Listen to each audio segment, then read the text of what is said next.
Est-ce que vous savez que la consommation de la vitamine C peut vous aider à avoir des os qui sont solides, une peau qui est très saine, des articulations, des tendons, des muscles qui sont en très bonne santé? En fait, tous les bienfaits que je viens de citer ici sont des bienfaits qui sont relatifs au collagène.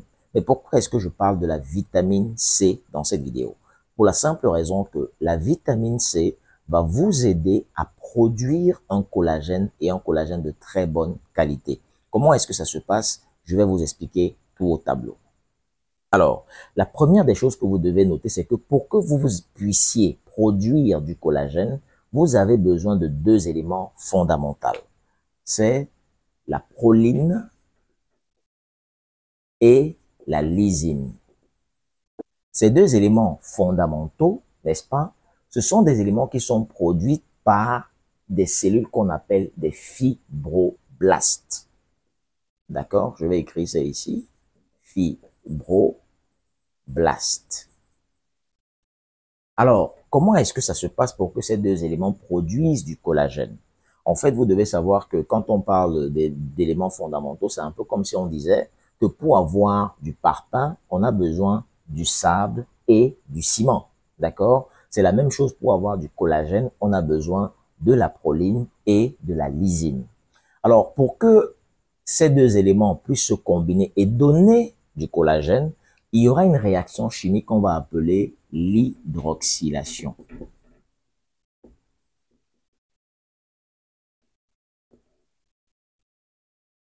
Voilà, l'hydroxylation. OK?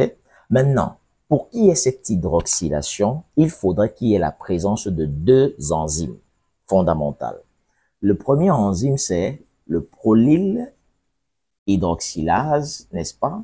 Que je vais appeler prolyl H. Et le deuxième enzyme, c'est la lysyl hydroxylase, que je vais appeler lysyl H. OK? Cependant, ces deux enzymes ne peuvent que s'activer en présence de la vitamine C. D'accord? Donc, pour qu'il y ait réaction d'hydroxylation, il faudrait qu'il y ait deux enzymes fondamentales.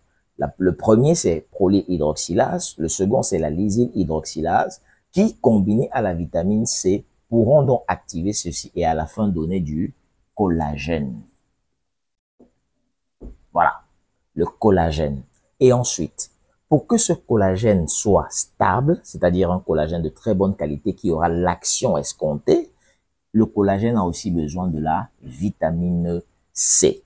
Donc, voilà un peu pourquoi je dis qu'il est important de consommer de la vitamine C pour avoir des os solides, parce qu'effectivement, le collagène intervient dans la solidification des os, la solidification des tendons, la solidification de l'articulation, la production même du cartilage. Donc, pour les mamans qui souffrent constamment de douleurs articulaires, commencez déjà par consommer de la vitamine C et consommer de la vitamine C naturelle. Et les aliments, en fait, qui permettent d'avoir une bonne source de vitamine C, on a, par exemple, les oranges, on a, par exemple, le pamplemousse, on a, par exemple, la goyave, n'est-ce pas? On a, par exemple, le kiwi, on a le poivron, on a les épinards, et etc. Donc, en fait, ce sont des aliments qui sont naturels. Et c'est pour ça que tous les jours ici, je me bats pour toujours vous dire de consommer des aliments naturels. Et quand on dit naturel, c'est à l'état cru. Donc, ça veut dire que tous ces aliments-ci que vous voyez là, vous devez les consommer à l'état cru. C'est fondamental. Donc, j'espère que cette vidéo t'a plu. J'espère qu'elle t'a permis de comprendre quelque chose d'essentiel. Toutes les autres vidéos seront un peu de cette façon-ci pour vous aider à comprendre un peu en profondeur ce qui se passe réellement dans votre corps et pourquoi est-ce que l'alimentation naturelle peut très bien vous aider à gérer la plupart des fonctions de votre corps. Donc, si tu as une question aussi sur la compréhension d'un phénomène spécifique dans ton corps, alors pose ça en commentaire, je ferai une vidéo particulièrement pour toi. À bientôt pour une nouvelle vidéo. Bye bye.